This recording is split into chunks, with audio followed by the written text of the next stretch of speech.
C'est encore moi, Kenjo Mukenji, le ensemble de l'UDPS pour la deuxième vidéo.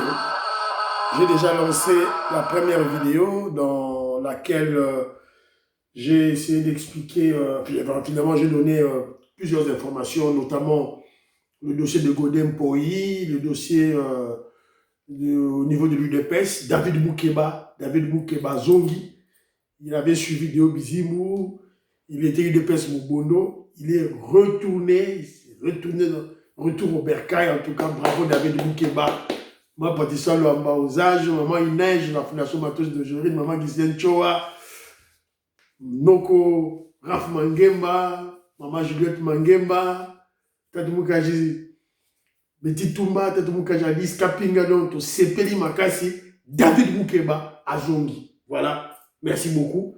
Il faut que UDPS et Zala unifient. Alors, j'ai aussi parlé de Boutros, de Massad Boulos plutôt. Massad Boulos, au niveau du Qatar, qu'est-ce qui se passe? Les négociations, qu'est-ce qui se passe au niveau? Bon, là, l'émission, pour me donner un peu du tonus. Alors, dans l'émission Oyo, on va vous restituer ce qui se passe, ce qui s'est dit, ce qui se passe autour de Christian Chiwewe. Vous le savez, le général que le président Félix Tshisekedi avait gâté, un général Katangé, qui le président Félix Tshisekedi avait gâté avec des grades, appelé ça l'ongoli de colonel, appelé ça grade, comme un général 4 étoiles. Mais à la fin de compte, il veut tuer le président Félix Tshisekedi pour le compte du Rwandais Kabila. Kabila qui n'est même pas un Katangé. Donc, au Moni, on doit se confier à Dieu. Alors, tu sais pas moi ma vidéo. Alors, Chiwewe, là où il est, alors Lela, Maïna Misu, Bandegonaye, Tineli Biso, moi, audio, Maïna Misu, il est en pleurs, il pleure, alors c'est un pardon, na Fati, TVza Radio, Boyoka, cette dame. Donc, Chiwewe est en train de demander pardon, Boyoka, cette dame qui nous explique toute la situation. Christian Chiwewe, la famille. Kuna balobi Christian Chiwewe matanga. Christian Zolela.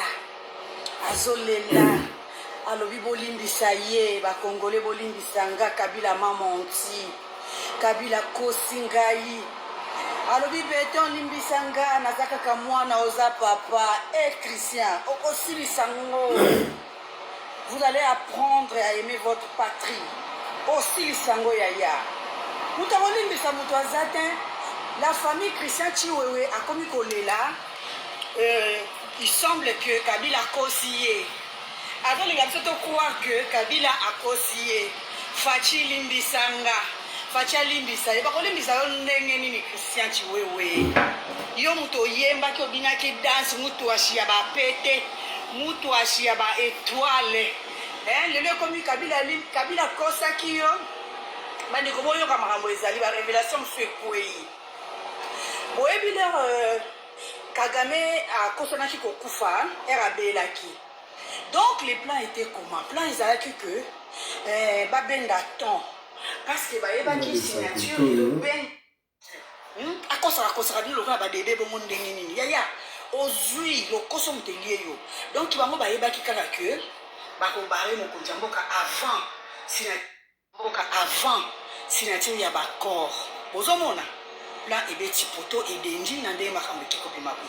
Soki makambo toyebi yango to découvrir ezali grâce ya Mossad Boulos américain o aza bokilwa Donald Trump bana mama nzela ya baaméricain nde badécouvrir makambo nyonso bango si baimplantakaki logiciel na bango ya sûreté ya sécurité na kati ya RDC bazoya ti bon nini baoya mboka ngo ka changa bazoya ntango nga nayebisaki bino ki baaméricain balobaki bakoimplante base militaire na bango na Goma ezaka makambo ya jeté bandeko tolalaka kaka tolamukaka boko balopesaka kaka lado na réseau bisika bozali baaméricain soki ezalaki kaka biso moko na baservice peut-être nayebi te ope bande badécouvrir yango en retard mais plan ezalaki vraiment à 1 millimètre près pour réussir yango kanisa il fallait baboma mokonzi ya mboka la nuit du 8 au 9 juillet oyo bandeko nyonso yango momoni Kagame lokola plan na rataki asilikaki makasi akomi koloba dans tous les sens akomi na confusion diarrhée verbale akomi na confusion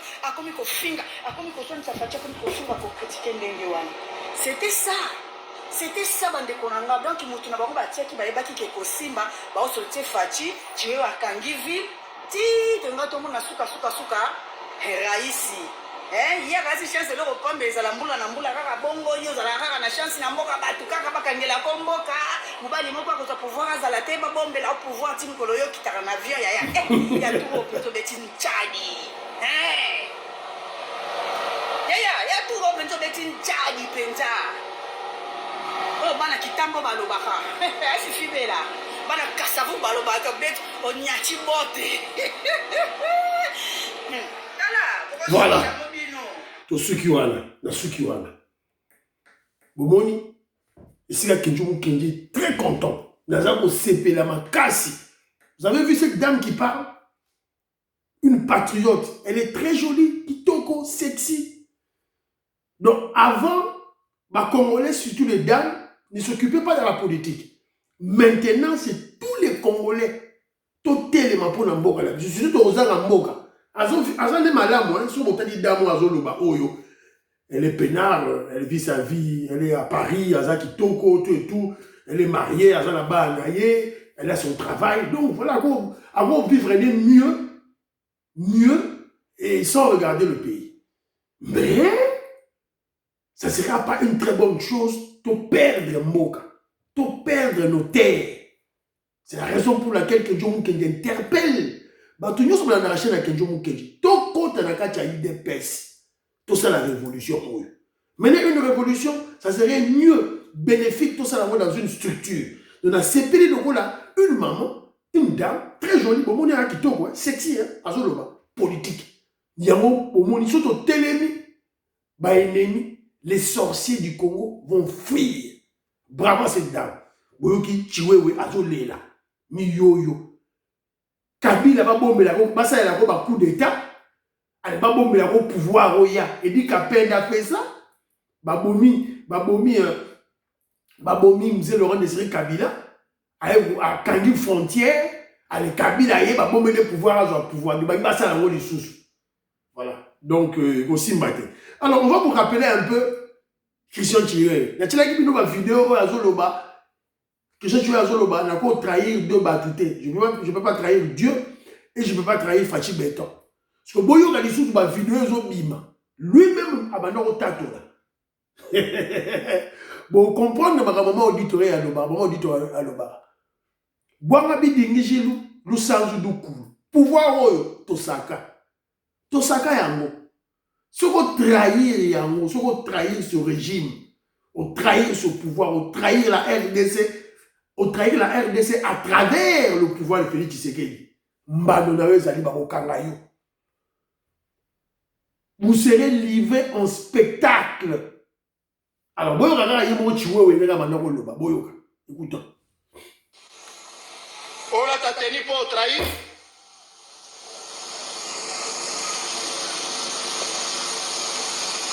Bosala eloko boyekei, bosala boyekei, bosala boyekei, boko ta réunion ekei, bo ekei.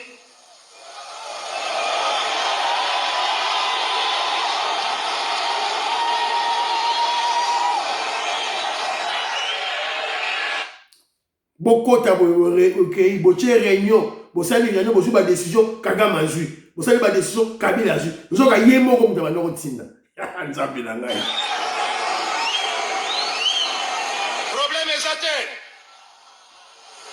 Continuez kaka ekende kaka. Mais jour moko yondoko kende. Voilà. La parole a une puissance. Lui-même a déclaré sa chute.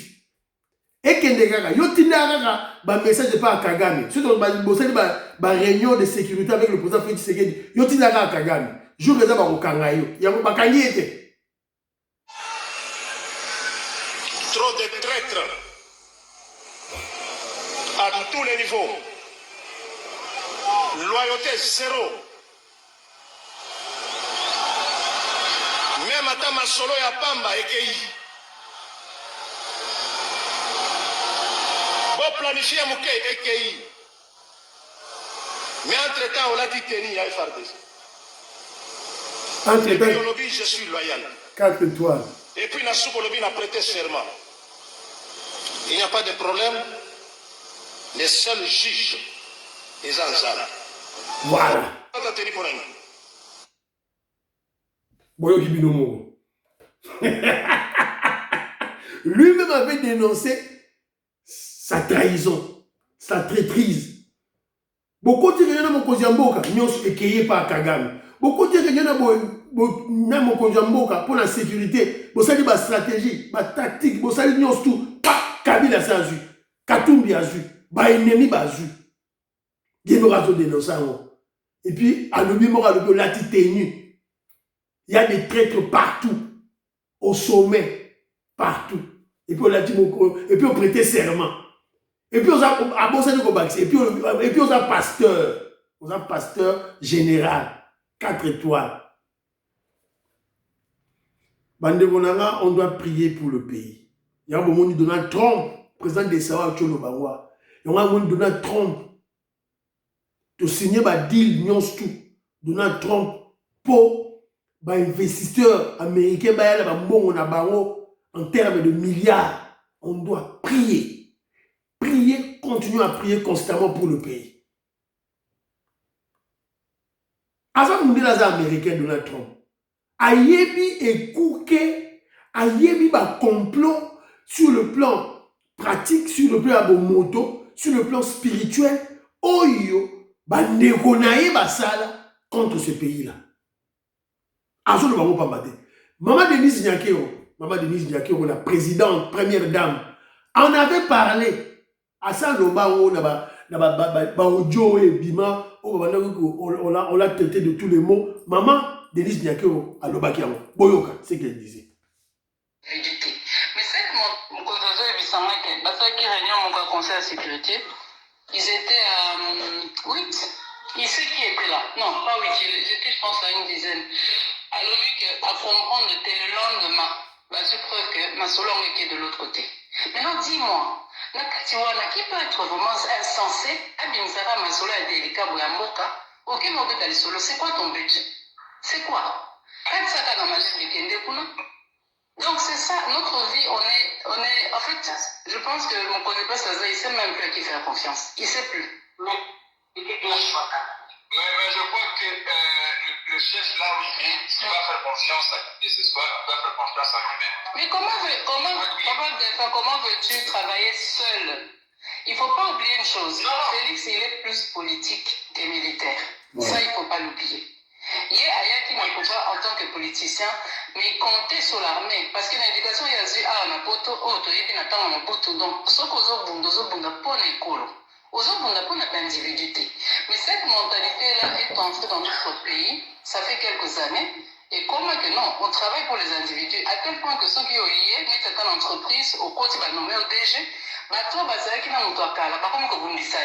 en fait, ils ne sont pas là pour l'avancement des choses. Tout le monde tire la couverture côté naïe, on a tiré les bâtons dans le haut. Tant que, à tel million, tant que yo échoué, c'est ce qui compte. Ils ne regardent pas la perte en essai. C'est ce qui est grave.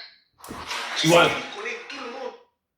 Il a voté à l'opposition. Il connaît les valeurs de l'opposition. Voilà. Boyoki. Non, maman Denise Nyakeo, on avait parlé. Félix Tshisekedi a côté réunion avec 10 réunion de sécurité. Réunion de sécurité à Moka. 10 bateaux. Basali, Basololi, pas et Katisi. Information ba lobaki wana na 10 généraux, 10 bakonzi ya sécurité. Ekei na ngambo Kagame, ekei na ngambo ba M23, ekei na ngambo ya ba Nanga, ekei na ngambo ya Kabila, le Rwandais Hippolyte Kanambe. Maman décide de faire le baron, boyoki na bateau na bino. Alors il y a un monsieur qui pose une question trop bête là. Oh voilà, le chef il doit faire confiance en lui-même. C'est ridicule ma question, monsieur Bakomani Baloba. Voilà. Comment un chef de l'État va travailler seul?